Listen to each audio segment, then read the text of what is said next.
महाराष्ट्राची भाग्यरेषा असलेला समृद्धी महामार्ग आता संपूर्णपणे बनून तयार आहे।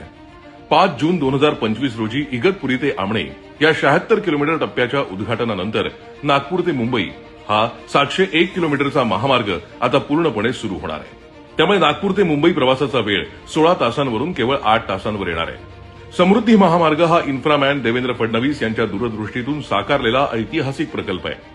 या महामार्गामुळे राज्यातील 10 जिल्हे आणि तब्बल 390 गावं एकमेकांशी जोडली गेली आहेत। तसंच मुंबईच्या JNPT पासून नागपूरपर्यंतचा कार्गो हब थेट जोडला गेलाय।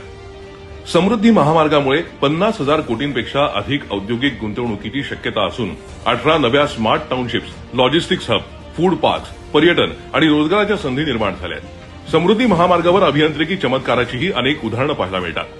या हायवेला सरळ ठेवण्यासाठी उंच आणि सखल भागात अनेक पूल आणि बोगदे तयार करण्यात आले। इगतपुरी ते आमणे या 76 किलोमीटरच्या अत्यंत डोंगराळ भागात समृद्धी महामार्गावर 5 बोगदे बनवलेत। समृद्धीवरील बोगद्यांची एकत्रित लांबी तब्बल 11 किलोमीटर आहे, तर इगतपुरीला 7.78 किलोमीटर लांबीचा महाराष्ट्रातील सर्वाधिक लांबीचा बोगदा तयार करण्यात आलाय।